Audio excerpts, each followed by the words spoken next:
Shalom, salam sejahtera bagi kita semua. Perkenalkan, nama saya Nomi Rosi Mariani Bodu Silaban, NIM saya 210101137. Nah, di sini saya akan menjelaskan tentang teori sibernetik. Nah, dosen pengampu saya adalah Dr. Baginda Sitompul MPDK. Teori sibernetik menurut salah satu teori yang menyatukan antara teori dan praktik seperti pada sebuah laboratorium, kompetensi yang mengelola data, membuat database, presentasi, dan alat komunikasi.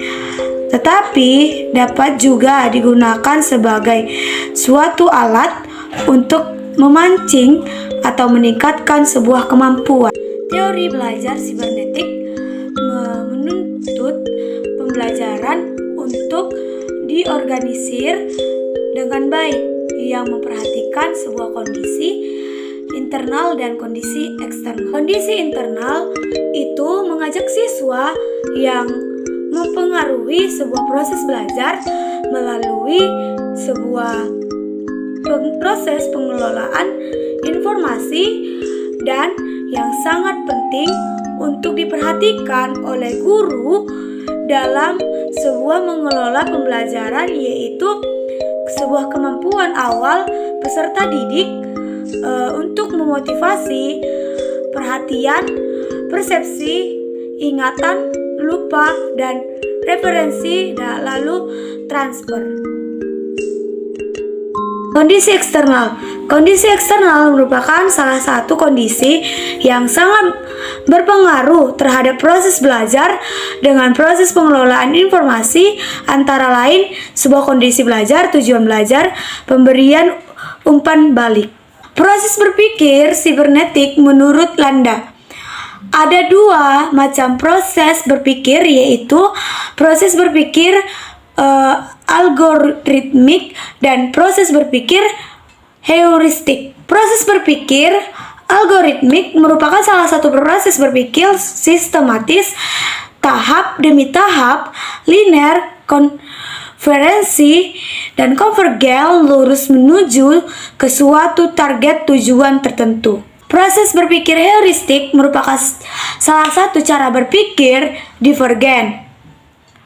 Nah, menuju ke beberapa target tujuan sekaligus. Memahami suatu konsep yang mengandung arti ganda dan penafsiran biasanya menuntut seseorang untuk menggunakan cara berpikir heuristik. Tokoh yang terdapat dalam sebuah pembelajaran heuristik.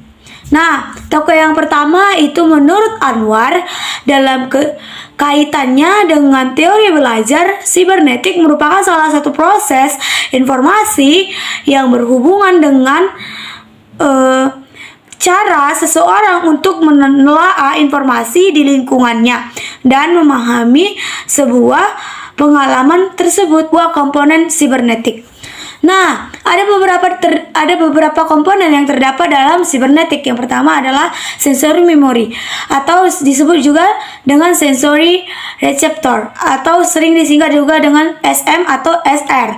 Nah, sensory memory itu menerima informasi atau stimulus dari lingkungan atau seperti sinar matahari, suara, bau, panas, dan lain-lain sebagainya. Terus menerus melalui alat penerimaan reseptor. Nah, informasi yang diterima disimpan dalam sebuah sensory memory untuk beberapa saat saja. Sangat singkat, informasi yang udah terganggu dan yang berganti. Kedua itu adalah long term memory atau sering disingkat juga dengan LTM. Nah, long term memory merupakan sebuah diasumsilakan berisi semua pengetahuan yang telah dimiliki individu, mempunyai kapasitas tidak terbatas. Sekali informasi disimpan di dalam LTM atau sering disebut juga dengan long term memory, ia tidak akan pernah terhapus atau hilang, ini berarti jika informasi yang didapatkan atau dengan baik, maka akan memudahkan proses penelusuran dan pemunculan kembali informasi jika diperlukan. Lalu yang selanjutnya itu adalah working memory atau WM dan short-term memory atau STM.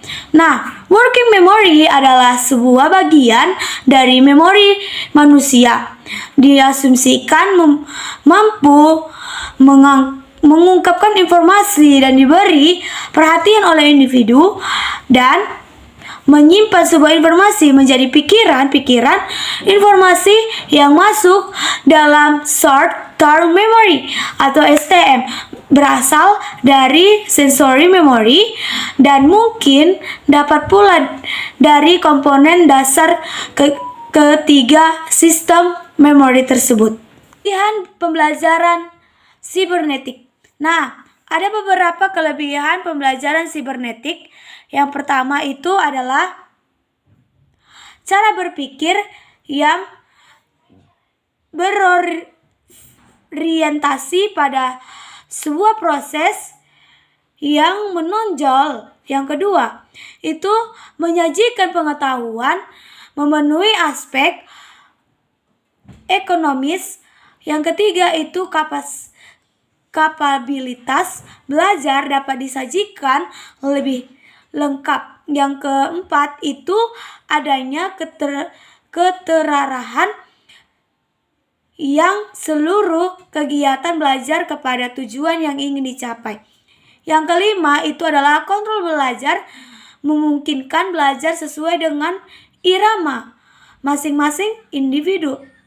Yang keenam itu informatif, memberikan rambu-rambu yang jelas tentang tingkat unjuk kerja yang telah dicapai dibandingkan dengan unjuk kerja yang diharapkan. Kekurangan yang terdapat dalam teori belajar sibernetik.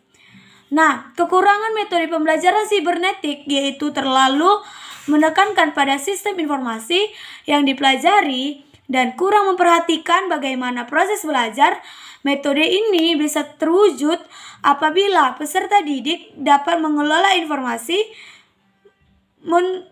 memonitor dan menyusun strategi dengan segala informasi yang telah diperoleh. Ada beberapa penerapan teori sibernetik. Yang pertama, menentukan instruksional, menentukan materi dalam sebuah pembelajaran. Nah, yang kedua itu mengkaji sistem informasi yang terkandung dalam materi yang akan disampaikan.